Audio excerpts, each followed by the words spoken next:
My name is Hartley, and this is my presentation on drones in Sweden. So first of all, what is a drone? They are often smaller than cars. They're not really that big. They are more of just small flying aircrafts in a simple sense to explain it. And they're usually controlled from remotes or even from apps on phones and things like that. And there's a lot of people who have them and use them, so you've probably seen one before. Who are using drones? Everyone's using drones. Governments, businesses, personal uses, um, in all different departments in all different areas. They're being used in agriculture on farms, and then in the medical field, Amazon uses them. Those are just some examples around the world, including Sweden. Why are they using drones? So I kind of mentioned this a little bit before, but agriculture everywhere, including Sweden, uses drones to help with fertilization of really big plots of land or even small plots of land. Then you have photography for personal, for companies, and even the film industry using photography and videography from drones to get really cool angles that you might not be able to get otherwise.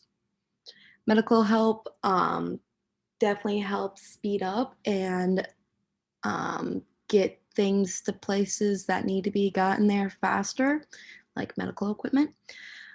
Shipping, I kind of mentioned this before with Amazon using this, and weather patterns.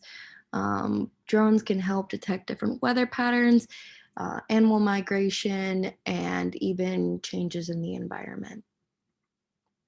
Where are they using drones? Kind of goes into the question previously asked: hospitals, cities, farms, everywhere. I said before, you may have seen one before because a lot of people do have them, even personal people. Like personally, people have some, but now because they have been growing in popularity over the years, what has been happening is a lot more regulations are going up on them that they can't be used in certain areas. When are they using drones? Constantly, when needed.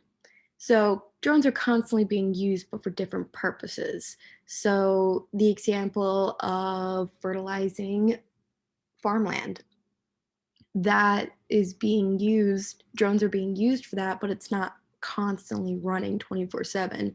It's just when they need it, which could be weekly, daily, monthly, wherever there. So they're constantly being used in all different areas, but not constantly used in one area or another. So, how to apply drones to help solve issues related to the United Nations 17 Sustainable Development Goals. Uh, Kind of talked about this before. So, sustainability in cities and communities. Ways that drones can help with that in Sweden is shipping packages. Sweden, even in their rural areas, sometimes it's rural or smaller areas, it might be easier just to use a drone to get packages places than boats or cars. Then it also works with good health and well-being and zero hunger in the way of the agricultural aspect of it, getting being able to fertilize more land and for food and other reasons. And then also with the hospitals, what they can do is in large cities, it's harder for hospitals like in New York City, um, ambulances to get places, but they can use drones to put medical supplies, like one of those things that shocks someone when they're um, having issues.